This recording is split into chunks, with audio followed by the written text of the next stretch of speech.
અત્યારે 3-4 દિવસથી પાણી ઘરમાં ભરેલું છે, પણ કોઈ કશી સુવિધા આપી શક્યા નથી ને અત્યારે અમારું બધું ઘરમાં ઘર વખરી બધું પલળી ગયું છે।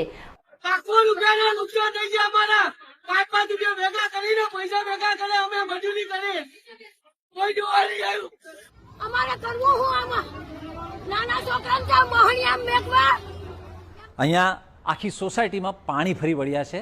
વરસાદ અટકી ગયો એને 3 થી 4 દિવસ થઈ ગયા છે, પરંતુ અહીંયાથી પાણી ઓસર્યા નથી। માત્ર સ્વાગત સોસાયટીની જ વાત નથી, આ પ્રકારની પરિસ્થિતિ જે છે પાછળની રત્નદીપ સોસાયટી, આસપાસની બીજી બધી સોસાયટીમાં આવી જ છે। આજે 4 દિવસ થયા, કોઈ તંત્ર જોવા આવ્યું નહીં, તો તું અમારા દર વખતે અમારા આ જ ભોગવવાનું? તો અમારા અહીંયા રહેવાનો મતલબ જ શું? અને આ તો 12 મહિનાના માણસ, જેને કરવું હોય ને કલાકમાં થાય। આ બધા મોટું જે થાય છે એ નહીં કરી શકતા, તો શું એક ખાલી આ પાણીનો નિકાલ ના લાવી શકે અમારા માટે?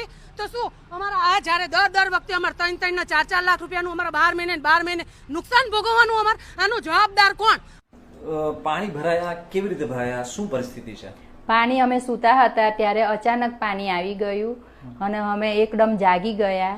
પછી પાણી જોઈને અમે ફટોફટ ઉપર જતા રહ્યા અને સામાન તો અમારો બધોય પલળી ગયો જ છે। કંઈ પણ સારું નથી, ખાવાનું રહ્યું નથી, પીવાનું રહ્યું, ઘરમાં પીવાનું પાણી પણ નથી। અને ઘરની અંદર અમારા ઓલમોસ્ટ બધા તે જે ઘર વકરીનો સામાન છે, ફર્નિચર છે, બધું જ ખરાબ થઈ ગયું છે। 4 મહિના પહેલા આની અરજી કરેલ હતી કે અહીંયા પાણી આવશે, તમે થોડુંક ધ્યાન આપજો, પણ કોઈ પણ પ્રકારનું ધ્યાન લેવામાં આવ્યું નથી। અત્યારે બી અમે 3 દિવસથી સતત ધક્કા ખાઈએ છીએ, તોય પણ અમને કોઈ પણ જાતનો પ્રકારનો કોઈ જવાબ આપવામાં મળતો નથી। અમને કોઈ પ્રોપર જવાબ નથી મળ્યો હજુ સુધી અમને। અમારા છોકરા બહાર રખડે, અમારે ખાવું પીવું, અમારી વસ્તુ બધી જીવન જરૂરિયાતની અમારા ગામ એકવી 40-42 વર્ષથી પાણી નથી આવતું। અત્યારે પાણી આવ્યું એનું કારણ શું? અને કારણ આ પાણી આવે તો એને છોડી દેવાની ફરજ એની છે। એ ચૂકાયા હું કરવા? લાખો રૂપિયાના નુકસાન થઈ ગયા અમારા। 5-5 રૂપિયા ભેગા કરીને પૈસા ભેગા કરે અમે મજૂરી કરી, કોઈ જોવા નહીં આવ્યું। અમારા છોકરાને કોઈ જોવા નહીં આવ્યું।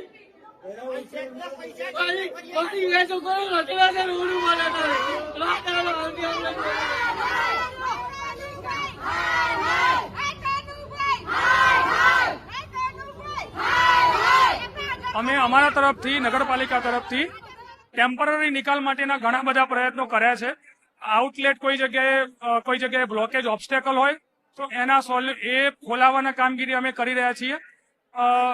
ડિવોટરિંગની કામગીરી પણ સાથે કરી રહ્યા છીએ અને સાથે આનો કાયમી નિકાલ માટે અમે પરમેનન્ટ સોલ્યુશન કરવા માટે એક મોટો પ્રોજેક્ટ બનાવી રહ્યા છીએ।